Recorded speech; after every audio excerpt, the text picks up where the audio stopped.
नमस्कार मित्रांनो, मी advocate P बी जोशी आपल्या सर्वांचं स्वागत करतो. आज आपण अत्यंत महत्त्वाचा टॉपिक म्हणजे सगळ्यांना प्रश्न पडतो की भोगवटादार 1 म्हणजे कोण? भोगवटादार 2 म्हणजे कोण? भोगवटादार 3 आणि 4 असे जे महाराष्ट्र लँड रेव्हेन्यू कोड 1966 अंतर्गत जे भोगवटादारांचे वर्ग दिलेली आहे, तर ह्याच्यामध्ये कुठला भोगवटादार हा पक्का मानला जातो हे आपण आजच्या व्हिडिओमध्ये अगदी सोप्या भाषेमध्ये समजून घेऊया. चला तर व्हिडिओला सुरुवात करूया. आपण सगळ्यात पहिल्यांदा हे बघू की भोगवटादार म्हणजे कोण? भोगवटादार म्हणजे असा व्यक्ती की ज्याच्या ज्याच्या ताब्यामध्ये किंवा ज्याच्या मालकीची जमीन आहे आणि ज्याचं नाव सातबाऱ्या उतारावर मालक म्हणून लिहिलेलं आहे, अशा प्रत्येक व्यक्तीला आपण भोगवटादार असं म्हणतो. ऑक्युपंट नंबर 1. आता सगळ्यात पहिले बघू की भोगवटादार 1 म्हणजे कुठला? भोगवटादार एक प्रकार जो आहे सातबाऱ्यावर लिहिलेला, तो म्हणजे त्याची संपूर्ण मालकीची जमीन. तो संपूर्ण मालक आहे त्या जमिनीचा. मग त्याला कुठले कुठले हक्क मिळणार आहेत त्याच्यामध्ये? जमीन विकण्याचा हक्क मिळणार आहे, जमीन खरेदी करण्याचा हक्क मिळणार आहे, किंवा जमीन गहाण, तारण, वाटणी ह्या सगळ्या गोष्टी करण्याचा अधिकार भोगवटादार 1 ला मिळणार आहे. बरोबर आहे? हा जो प्रकार आहे हा गव्हर्नमेंटने ऑथोराईज केलेला प्रायव्हेट मालकीमधला प्रकार आहे. साधारणतः अशी लँड जी आहे ती मूळ वडिलोपार्जित लँड असू शकते किंवा गव्हर्नमेंटनी मान्य केलेली, अधिकृत केलेली लँड असू शकते, जी तुमची प्रायव्हेट लँड आहे. आणि हा जो अधिकार आहे, हा जो भोगवटादार 1 आहे, हा हा सगळ्यात नंबर 1 चा. आणि तुम्हाला जर जमीन घ्यायची असेल तर तुम्ही भोगवटादार 1 जो लिहिलेला आहे तीच जमीन घ्यावी. हा एक अतिरिक्त तुम्हाला सांगितलेला सल्ला आहे. आता भोगवटादार 2 म्हणजे काय? भोगवटादार 2 जे आहे त्याला ऑक्युपंट नंबर 2 म्हणतात. सातबाऱ्यावर ज्याचं नाव भोगवटादार 2 म्हणून लागलेलं आहे. ज्यावेळेस सरकार काही अटी आणि नियमांतर्गत जमीन कोणाला तरी देऊन टाकते इनाममध्ये किंवा दुसऱ्या गोष्टीमध्ये, तर त्या केसमध्ये त्या ज्या जमिनी धारण केलेल्या त्याला त्याला भोगवटादार 2 असं म्हणतात मित्रांनो. तर त्या केसमध्ये काय होते की तुम्हाला गहाण तारण कुठेही ठेवता येत नाही, विक्री करता येत नाही. जे ते लँडचा पर्पज आहे, म्हणजे शेतजमीन करण्यासाठी जर तुम्हाला दिली असेल तर फक्त शेतजमीनच करता येईल.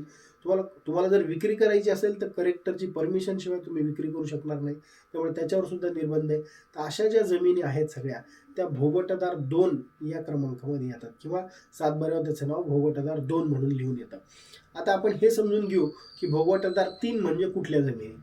भोगवटादार 3 म्हणजे अशा जमिनी की लीज, गव्हर्नमेंटच्या लीजच्या ज्या लँड आहेत, ज्या पण गव्हर्नमेंटच्या जमिनी आहेत त्या गव्हर्नमेंटनी भाडेपट्ट्यावर कोणाला तरी दिलेल्या आहेत, तर अशा सर्व जमिनी ज्या आहेत त्या भोगवटादार 3 मध्ये येतात मित्रांनो. याच्यावर जो गव्हर्नमेंटने सांगितलेला आहे त्या पर्पजसाठी तुम्ही ती वापरू शकता. ही जमीन सुद्धा तुम्ही विक्री करू शकत नाहीत, गहाण ठेवू शकत नाहीत त्याच्यावर. बाकी दुसरा कुठलाही पर्पजवर तुम्हाला काम करता येणार नाही, आणि हे विक्री करण्यास सुद्धा तुम्हाला निर्बंध आहेत. त्यामुळे जे भाडेपट्ट्यावर दिलेली जमीन असते ती फक्त त्या पर्पजसाठी तुम्हाला वापरता येते. आणि त्याचा जो भाडेपट्टा ठरलेला असतो तो वार्षिक भाडेपट्टाही तुम्हाला दरवर्षी भरावा लागतो, आणि नंतर तुम्हाला वेळोवेळी त्याला रिन्यू सुद्धा करावा लागतो मित्रांनो. जर रिन्यू केलं नाही तर पुढच्या वेळेस टेंडर काढून नवीन माणूस अप्लाय करतो आणि त्याला ती भाडेपट्ट्यावर दिली जाते. तर हा भोगवटादार 3चा प्रकार आहे.